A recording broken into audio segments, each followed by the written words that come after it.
আর যে প্রসঙ্গে মমতা বন্দ্যোপাধ্যায়ের এই বক্তব্য, গতকালই অমিত শাহ এসে একেবারে ভিকটিম কার্ডের রাজনীতি করেন মমতা বন্দ্যোপাধ্যায়, এভাবেই আক্রমণ শানিয়েছিলেন।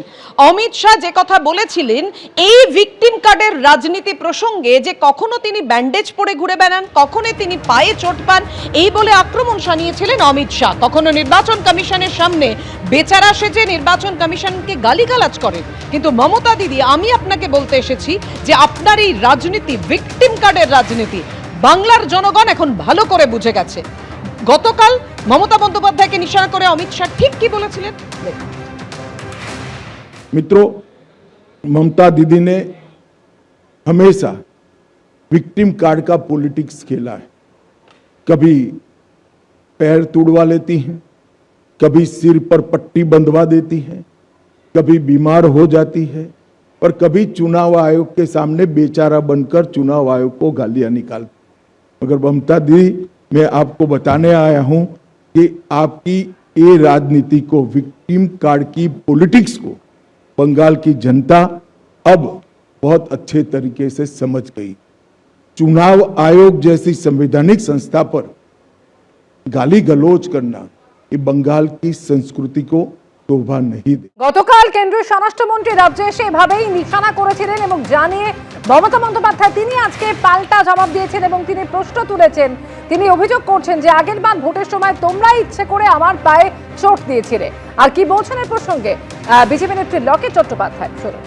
আপনার কথা শুনে পরিষ্কার এটা একদম বুঝতে পারছি যে আগের বারের যে নাটকটা হয়েছিল সেখানে কখনোই কোনোভাবে বিজেপি তাকে অ্যাটাক করেনি। কিভাবে কি হয়েছিল সবাই চোখের সামনে দেখেছেন।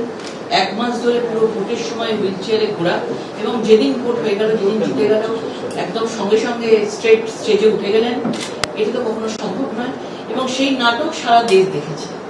এবার নতুন নাটকের অপেক্ষায় আমরা রয়েছি, এবং নাটকের তো আগের নাটক তো আগে স্ক্রিপ্ট তো আর নতুন করে পুনরাবৃত্তি হবে না আমরা জানি, এবং এবারে নতুন ভাবে সিম্প্যাথি নেওয়ার চেষ্টা করছে। এবং এর জবাব কালকে আমাদের মাননীয় গৃহমন্ত্রীজি খুব সুন্দর করে দিয়ে গেছেন। মমতা বন্দ্যোপাধ্যায় পশ্চিমবঙ্গে একজন মহিলা, আমরা সব ক্ষেত্রেই বলি যে পুরুষ মহিলা আমরা সবসময় সমান সমান, কিন্তু কোনো কোনো সময় ভোটের বৈতরণী পার হতে গেলে অনেক সময় সিম্প্যাথি নেওয়া, মহিলা ভিকটিম কার্ড, এরকম ভাবে একটা খেলার জায়গা আমরা দেখেছি। অর্থাৎ লকেট চট্টোপাধ্যায় বলছেন যে মানুষ এখন বাঁচতে বিজেপিকেই চাইছে। মমতা বন্দ্যোপাধ্যায় কি বলছেন বাঁকুড়ার রায়পুর থেকে সরাসরি। যতই করো হামলা লক্ষ্মীর ভান্ডার জিতবে বাংলা, যতই করো হামলা তপশিলি বন্ধু জিতবে বাংলা, জয় জোহার জিতবে বাংলা, কন্যাশ্রী জিতবে বাংলা, শিক্ষাশ্রী জিতবে বাংলা, রূপশ্রী জিতবে বাংলা, মেধাশ্রী জিতবে বাংলা, খাদ্যসাথী জিতবে বাংলা, স্বাস্থ্যসাথী জিতবে বাংলা। বাংলা মানে বাংলার মাটি, মনে রাখবেন, বাংলার মাটি সোনার চেয়েও খাঁটি, ধন ধান্যে পুষ্পে ভরা আমাদেরই বসুন্ধরা, তাহার মাঝে আছে সে এক সকল দেশের সেরা, সে স্বপ্ন দিয়ে তৈরি, সে যে স্মৃতি দিয়ে ঘেরা। এমন রাজ্য কোথাও খুঁজে পাবে না কো তুমি, সকল রাজ্যের সেরা সে আমার বিশ্ব সেরা বঙ্গভূমি। এই বঙ্গভূমি কৃষ্টি শিক্ষা সংস্কৃতির পীঠস্থান।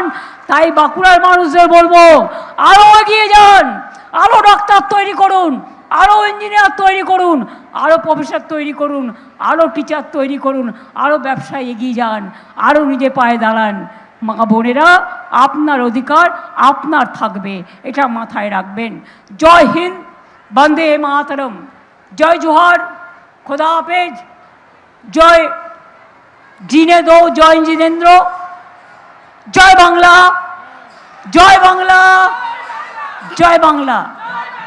আমি একটা ছোট্ট গান বানিয়েছি, ইন্দ্রনীল সেন গেয়েছে। আদিবাসী ভাই বোনেদের সাথে আসুন আমরা সবাই পায়ে পা মেলাই, গলায় গলা মেলাই। এবিপি আনন্দ, এগিয়ে থাকে, এগিয়ে রাখে।